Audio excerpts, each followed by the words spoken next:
Assalamualaikum warahmatullahi wabarakatuh. Semoga Allah senantiasa merahmati kita semuanya. Masih bersama dengan saya, Nyi Kliwon di 5 Menit Merinding. Langsung saja, ini dia ceritanya.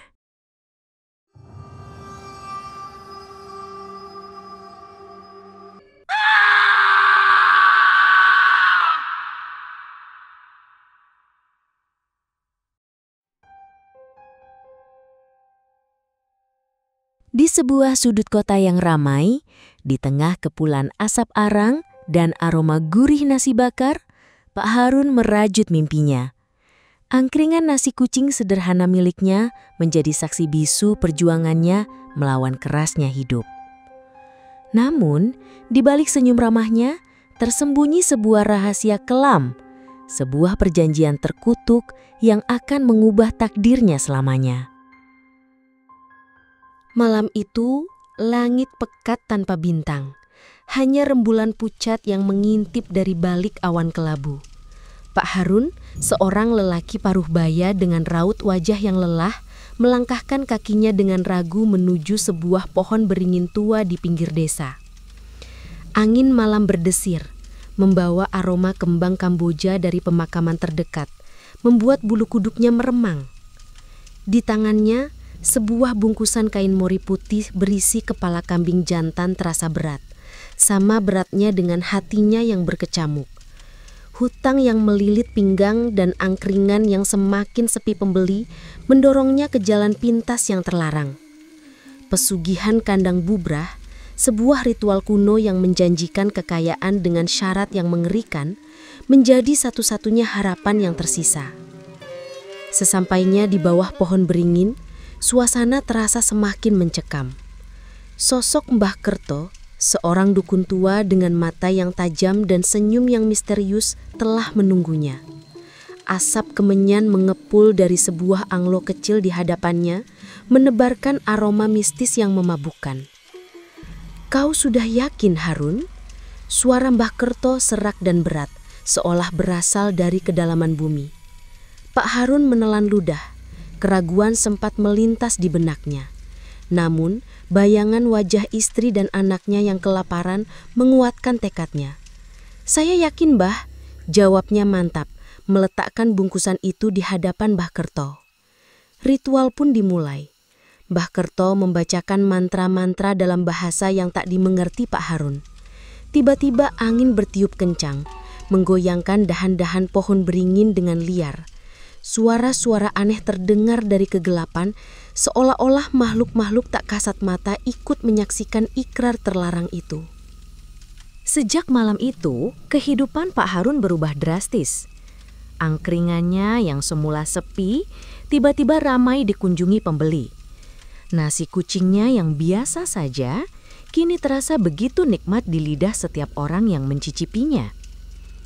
Uang mengalir deras ke kantongnya. Hutang-hutangnya lunas dan ia bahkan berhasil membeli sebidang tanah untuk membangun rumah impiannya. Sesuai perjanjian, setiap kali akan melakukan pembangunan atau renovasi, Pak Harun harus memberikan tumbal kepala kambing. Awalnya, ia merasa sedikit ngeri, namun kemewahan yang ia dapatkan membuatnya buta. Ia terus membangun dan merenovasi rumahnya, menjadikannya rumah termegah di kampungnya. Namun ada satu keanehan yang selalu membuat Bu Lastri, istri Pak Harun, merasa tidak nyaman. Rumah mereka yang begitu megah selalu terlihat kotor dan berantakan, tak peduli seberapa sering ia membersihkannya. Debu selalu kembali menebal, sarang laba-laba selalu muncul di setiap sudut dan bau anyir darah terkadang tercium entah dari mana. "Pak, kenapa rumah kita ini selalu kotor ya? Padahal setiap hari ibu bersihkan," keluh Bu Lastri suatu hari. Pak Harun hanya tersenyum kecut, tak berani menatap mata istrinya. "Mungkin karena rumah kita terlalu besar, Bu, jadi membersihkannya juga butuh waktu," jawabnya berbohong. Kemakmuran yang dirasakan Pak Harun ternyata harus dibayar mahal. Semakin lama, ia merasa semakin jauh dari keluarganya. Ia menjadi lebih pendiam, mudah marah dan sering melamun.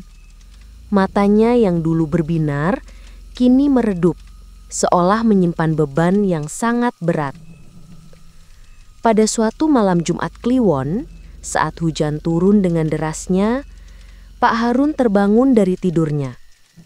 Tiba-tiba, ia mendengar bisikan-bisikan gaib di telinganya.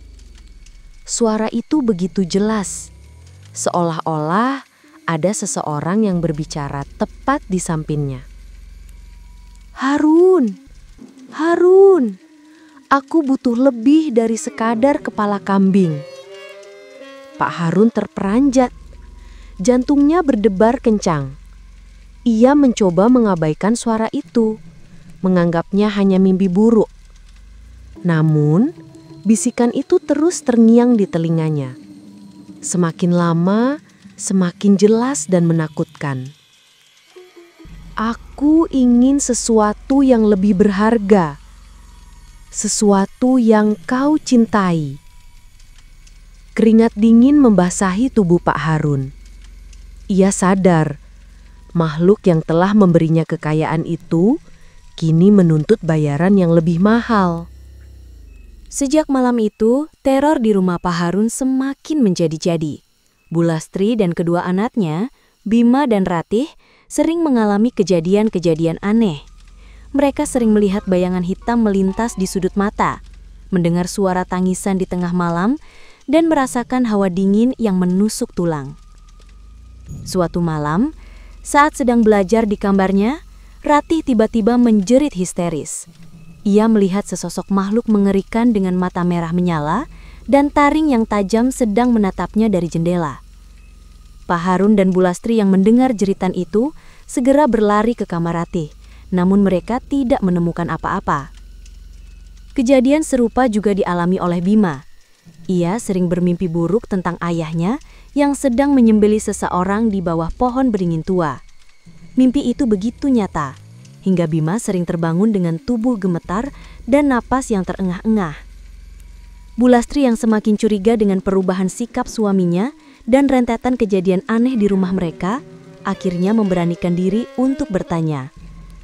Pak, sebenarnya apa yang terjadi? Kenapa rumah kita ini terasa begitu angker? Pak Harun yang sudah tidak tahan lagi menanggung beban rahasianya seorang diri, akhirnya menceritakan semuanya. Ia mengaku telah melakukan pesugihan kandang bubrah demi mengangkat derajat keluarganya. Tangis Bu Lastri pecah seketika. Ia tidak menyangka suaminya yang selama ini ia kenal sebagai sosok yang alim dan pekerja keras, tega melakukan perbuatan syirik yang begitu dibenci Tuhan.